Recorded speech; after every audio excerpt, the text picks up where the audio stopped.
Hello guys, मैं आपको पढ़ा रही थी हिंदी व्याकरण। तो हिंदी व्याकरण में मैंने आपको 4 अलंकार पढ़ा दिए थे। उपमा मैंने आपको पढ़ा दिया था, यमक, श्लेष और अनुप्रास। 4 अलंकार मैंने आपको पढ़ा दिए थे। तो आज लेते हैं 5वां अलंकार। तो ये है रूपक। रूपक में क्या होता है कि उपमेय में उपमान की समानता दिखाने के लिए अभेद आरोप किया जाता है। अभेद आरोप किया जाता है मतलब ये कहते हैं कि ये वाली चीज ये ही है, ये चीज ये ही है। ये नहीं कहते कि ये हो सकती है, नहीं हो सकती है। कहते हैं कि ये चीज ये ही है। जैसे कि यहाँ पर चरण कमल बंधो हरिराई। तो चरण कैसे हैं? कमल हैं। बंधो हरिराई, हरि के चरण कमल हैं। ना कि इसमें ये कहा गया है हो सकते हैं, ऐसे है, नहीं।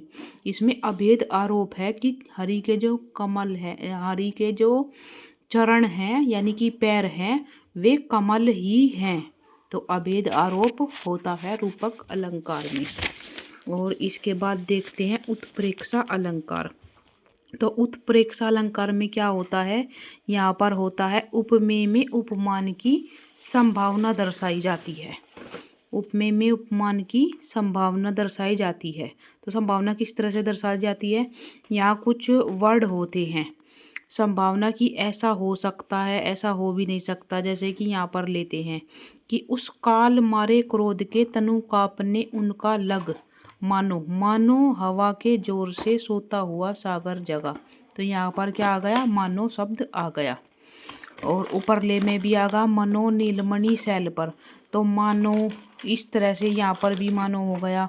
लंबा होता ताड़ का वृक्ष जात, मानो नभ छूना चाहता वह तुरंत ही। तो जानो मानो इस तरह के वर्ड यहाँ पर आते हैं उत्प्रेक्षा अलंकार में। यहाँ पर क्या होती है? उपमेय में उपमान की संभावना होती है। इसके बाद आ जाते हैं मानवीकरण।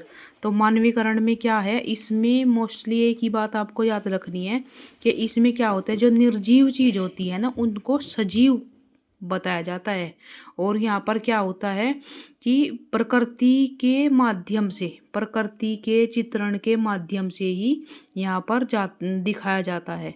और निर्जीव चीज को ऐसे दिखाया जाता है कि इसमें बहुत जान है और ये सजीव है, इस तरह से दिखाया जाता है।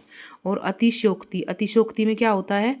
यहाँ पर बढ़ा चढ़ाकर किसी भी चीज का बहुत ज़्यादा बढ़ा चढ़ाकर वर्णन किया जाता है। तो यहाँ पर क्या होता है? अतिशयोक्ति अलंकार होता है। बालों को खोलकर मत चला करो, दिन में रास्ता भूल जाएगा सूरज। तो सूरज का कितना वर्णन किया है? तो इस तरह से यहाँ पर बढ़ा चढ़ाकर वर्णन होता है। ऐसा भी मतलब कहीं हो सकता है, अगर कोई बाल खोल ले तो क्या मतलब सूरज रास्ता भूल जाएगा? तो यहाँ पर क्या होता है? बढ़ा चढ़ाकर वर्णन किया गया। हनुमान की पूंछ को लग न पाई आग, लंका शीघ्री जल गई, गए निशाचर भाग। तो पूरी की पूरी लंका मतलब वहां पर बढ़ा चढ़ाकर वर्णन किया है कि पूरी की पूरी लंका जलकर राग हो गई थी। तो बढ़ा चढ़ाकर वहां पर अतिशयोक्ति यानी कि बहुत ज़्यादा बढ़ा चढ़ाकर वर्णन करते हैं। अगर आपको मेरी वीडियोस अच्छी लगती है तो आप कमेंट करके ज़रूर बताया करो। Thank you.